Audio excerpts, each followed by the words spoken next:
awesome.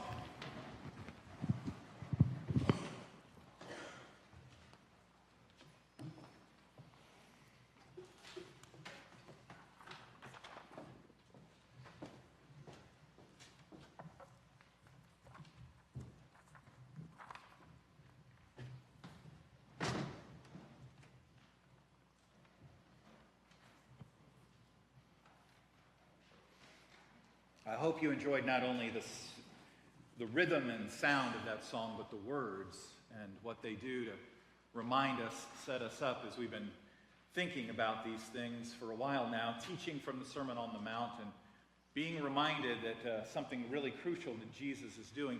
Jesus is not taking us in our fear-based selves and how we are tempted to therefore respond in unloving ways. He's not just taking that and saying, hey, I know you're fear-based, but you ought to just do the good ways. You ought to just exchange the behavior. It's not live in fear but change the focus. That what Jesus is teaching us in this kingdom idea is that there's a way for us to be totally transformed from fear-based to gracious, love-based people. That our identity is in being the beloved children of God. And as a result, then you live in this grace, love kind of way. That you become something different.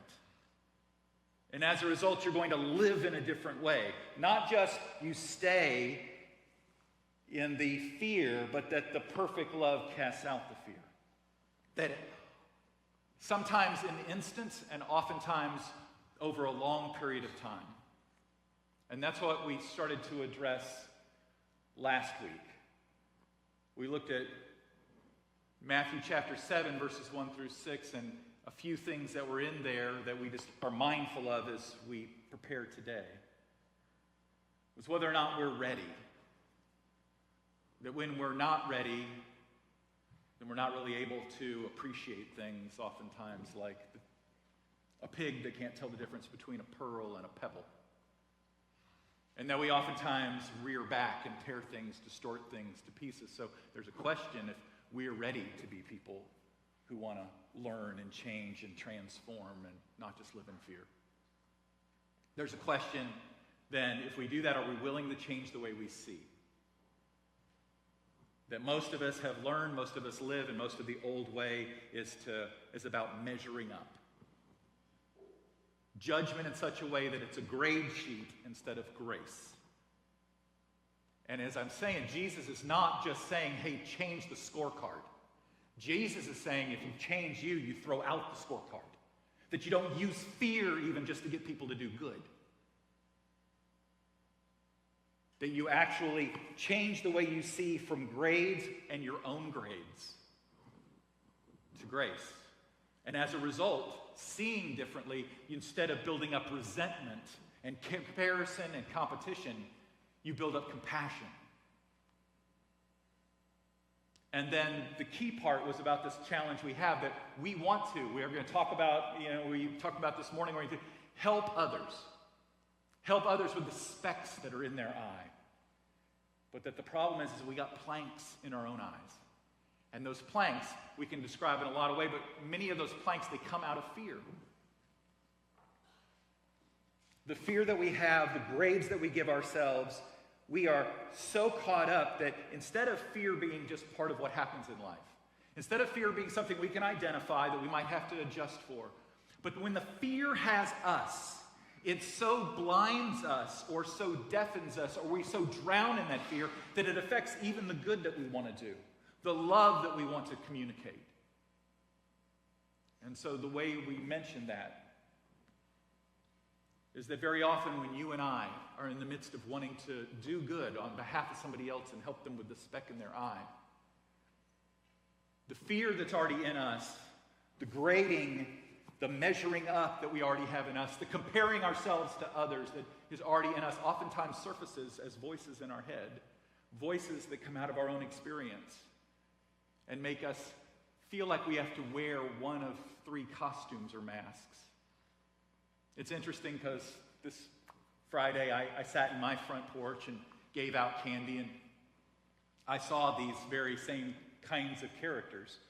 I saw a bunch of people dressed as heroes or superheroes. I saw a bunch of people dressed as villains or supervillains. And I saw a few people who were even dressed as victims with their fake blood and hatchet to the side of them. Lots and lots of the costumes chosen on Friday night. But the problem is that we're tempted to put those things on because it helped us survive. That at some point in our life prior to now, we felt like we had to be the hero. No one's coming, and if we don't do it, the family's going down. I'm going down. This relationship's going down. The company's going down. This church will go down. It's up to me, and I'm all alone, and if I don't come save the day, because no one else will do what they're supposed to do. Or the villain. Well, they don't appreciate me anyway. They don't understand anyway. So I don't care what they think. They're just going to have to get over themselves. I don't care if they like it. Somebody's got to take charge here. They're never going to say thank you anyway, so I'm not going to look for it. I'm going to treat them as they treat me, but I'm going to make sure I get it done. Or the victim. That somehow everybody's agenda in what they're doing and in what they're not doing is to add hurt to me. They don't just not like me. They purposely want to harm me, stomp on me. That's why they do what they do, say what they say or not. Some of us, we came by that because it's what was given to us as kids. It came out of our families, it came out of our churches, it came out of our communities, that we're the group that are always the victims. Or that we're the group that has to be the heroes. Or we're the group that's never going to be understood, so even if we have to be a villain, we're going to do what's right. And all of that's because fear of not measuring up, fear of not being worth, fear creates planks in our eyes that makes it really hard for us to even be successful at dealing with the speck in somebody else's eye. Even so much so that they don't even want us to help with the speck because it hurts them more as we poke them in the eye in our shakiness and our blindness. Sometimes they don't even want our help when they need it, because it comes with a cost. And Jesus, again, is teaching us not to just be those who will go help with the speck, but to be those who would be willing and ready to say, I've got to keep healing. For some of us, for me, some of this is deep, deep stuff. Like it is just the natural reaction when that situation happens to react that way. My personal thing, if you haven't already diagnosed me, is hero. Like I've got to come because the adults don't know what they're doing. I've got to do it because nobody else is really thinking about how that will harm people. I've got to show up. I've got to do it. I need to be on alert at all times because whoever I'm around, I can't trust that they're going to be able to do it. And those things can happen in meaningless situations, but they're deep inside because for a time in my life, that was the way I felt like the only way I could be safe is if I was the hero, because nobody else is going to be. Maybe that's for you. Maybe for you it's more the victim. Maybe for more that's how you've been justified being the villain. Because they're not going to like you anyway, so why try? But for all of us, there's not just, do you believe that Jesus is the Son of God? There is a, do you believe that Jesus will heal those wounds? Jesus will take what you thought you used to have to do to make yourself safe and help you to know you're loved and safe so you don't have to do that anymore. That you could let go of those masks, costumes, and just be the beloved child of God who then can help teach and counsel and coach and serve and love without all the other baggage. I'm hoping that in our next few minutes as we look at this quick story, that as we've talked about it this past week, and if you didn't hear it till just now, we can talk more about it. I'd be happy to with you. It's also part of the reason we save our sermons online. Like you can go back and listen to that one, which explains some things more and looks at the verses.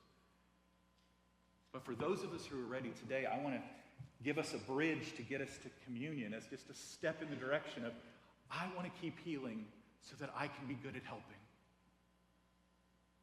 I want to keep healing because I want to believe I can be transformed and just see myself as the beloved child of God, not just somebody who's afraid God's going to give me a bad grade instead of afraid the world's going to give me a bad grade, because the grade doesn't matter, grace does. And for those of us who want to do that, I want to invite you to turn to Mark chapter 1. A very quick story, but reveals Jesus at work in somebody, healing so that they can help. And maybe it would be a reminder to you that will help you today take a step in that direction, then keep taking a step in that direction. In Mark chapter 1, after Jesus comes out of 40 days of temptation, Jesus starts his ministry.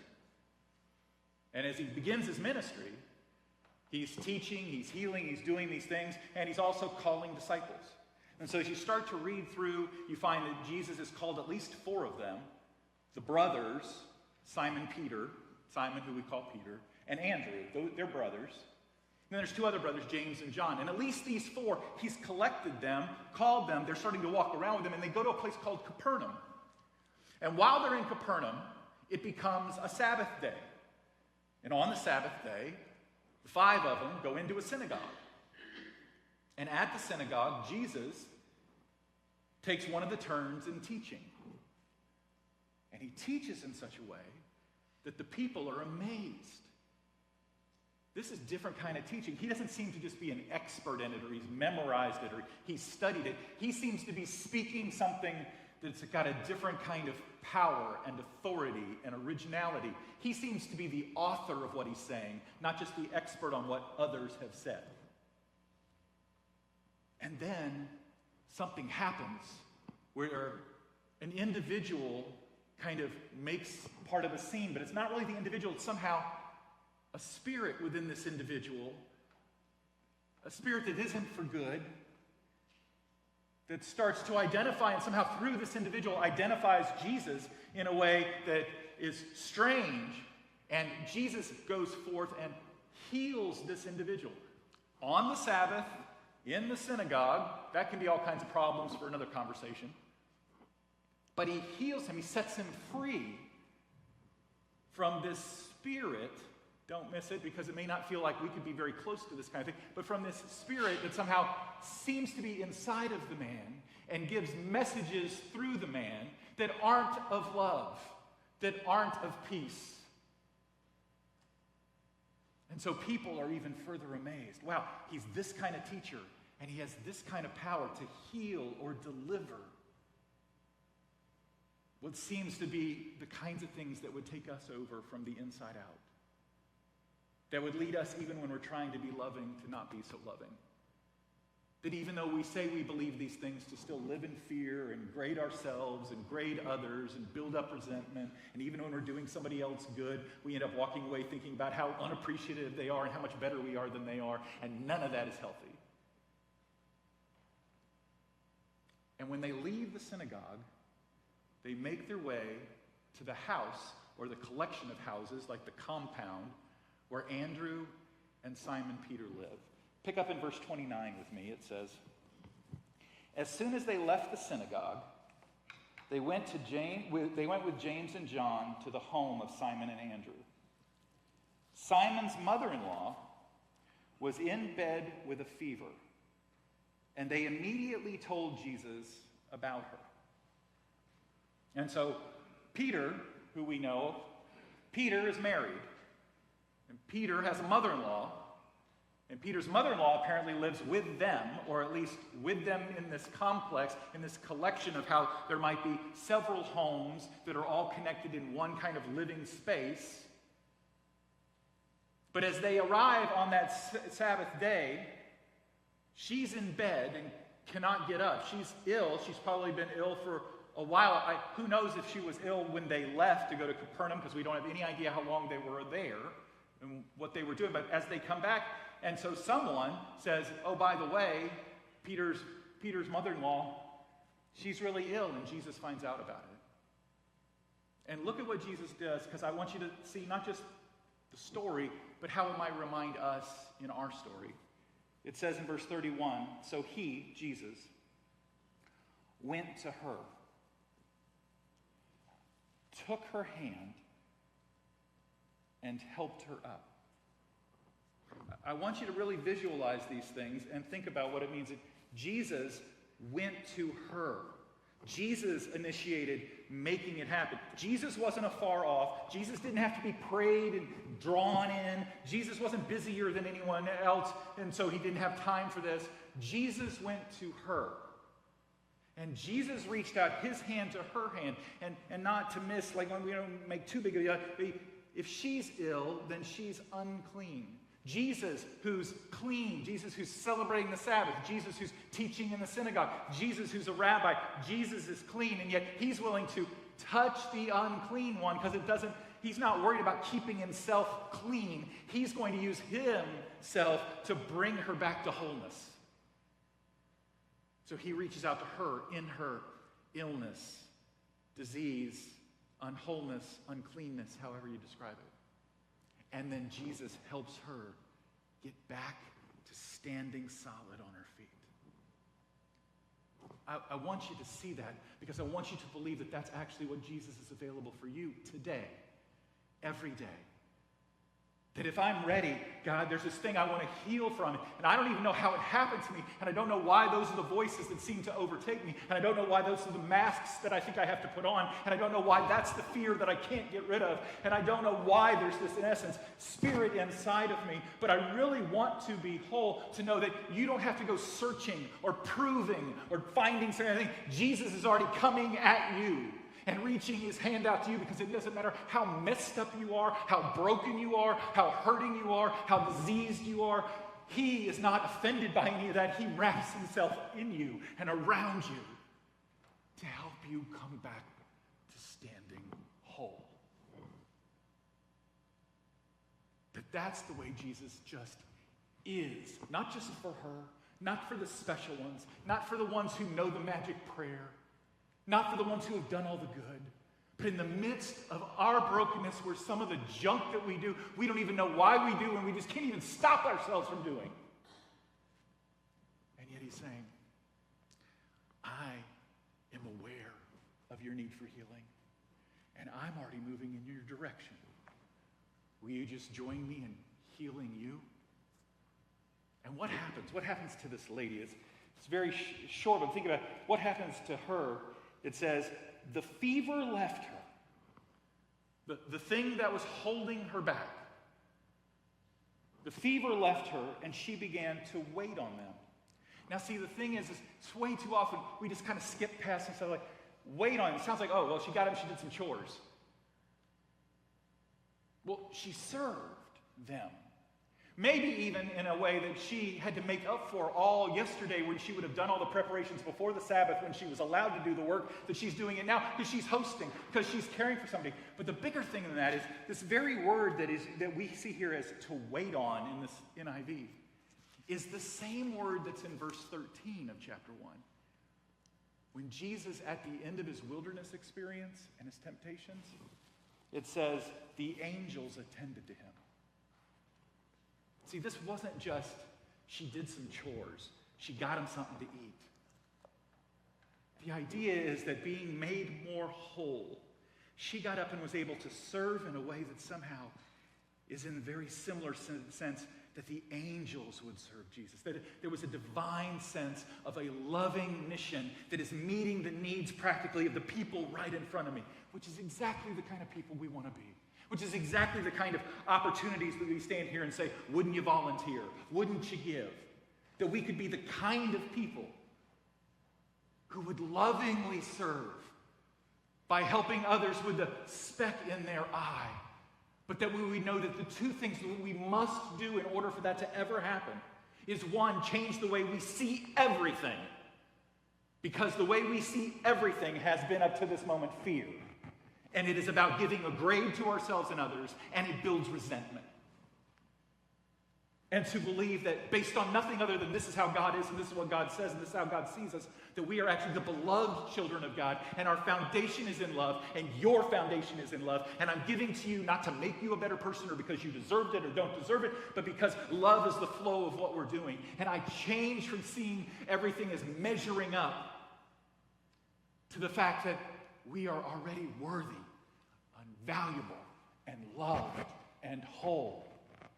And I see it through eyes of grace that creates compassion so that I can heal of my own planks in my eyes so that it really does feel like love when I help you with the speck in your eye.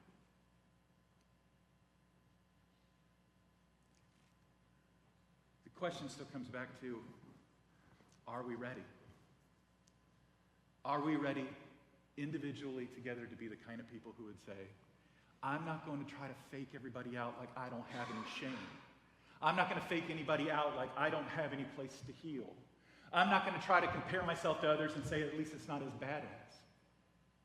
But instead, would I be willing to seek the kind of healing that Jesus is already offering, coming towards me, reaching out to touch me even in my brokenness, and helping me stand more whole, and then doing it again the next day, and doing it again the next day. And as I do it, learn how I can do it for others. And as I do it, learn how I can be more compassionate for those who aren't ready to do that yet. And how I move from settling for a life where I'm supposed to take my fears but be good, and instead chunk the fears. Quit using them to manipulate others. Quit using them to criticize myself. Quit seeing them as if they're accurate. And instead let him use perfect love to cast out, heal from those fears. Now, before we share communion, I want to lead you to help do something with me to help prepare our hearts. We're going to do this. If deacons out there, I'll call you when it's time for you to come up. But I've shared this with some of you before in another setting, and some of you may be aware of it in other ways. But I want to use the first half of the verse, Psalm 46:10. Here's what it says, the first half of that verse. And what I'm going to do is I'm going to read it. Then I'm going to ask you to read it with me. Then we're going to take a few moments to just be quiet, be still. Then progressively, we're going to take a couple of words off the sentence as we get closer and closer to just practicing what it means to say, I want to see myself in stillness, recognizing the presence of God in this place with me. I'm here, God's here, and I have the potential to feel him take my hand and help me stand up, even just begin that process. So I'm going to read. Be still and know I am God. Will you read that with me that same way? Ready? Be still and know I am God. Be quiet for just a minute.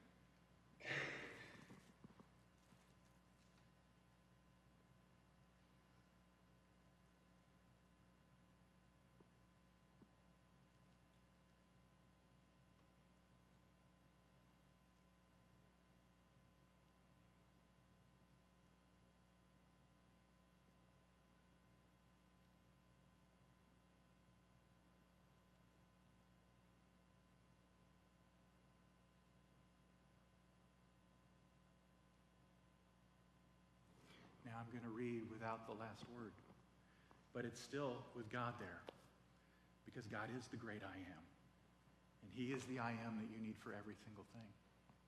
And so I read, be still and know I am. Read that with me. Be still and know I am. Be silent for a time. Maybe start becoming aware of hearing yourself breathe, and think about God being your breath.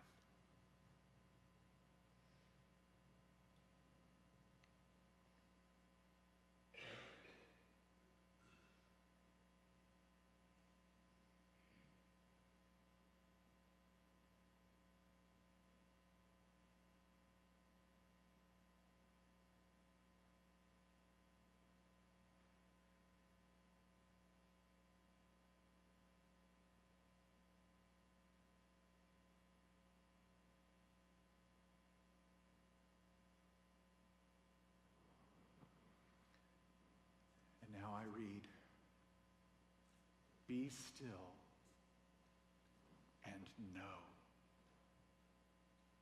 Read it with me. Be still and know.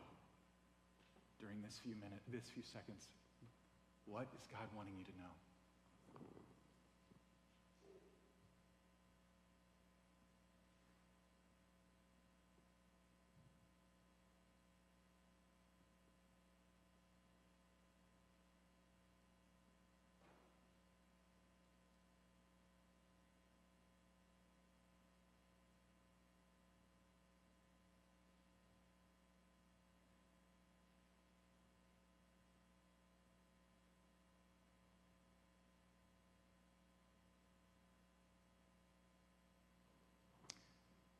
Now will you just read this with me? Be still. For this few seconds, where is it that I need to stop doing things my way so that I can stay long enough that he could heal me before I move forward?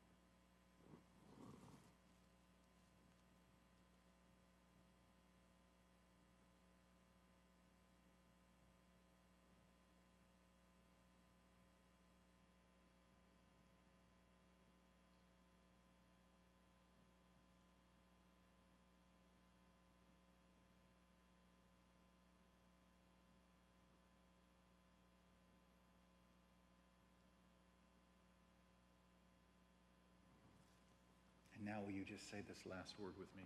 Ready? Be. Let's say it one more time. Be. What might it mean for you to just be and know that you're loved? Be and know that you're safe. Be and know that you're enough because you're his. Let's just be for a few seconds.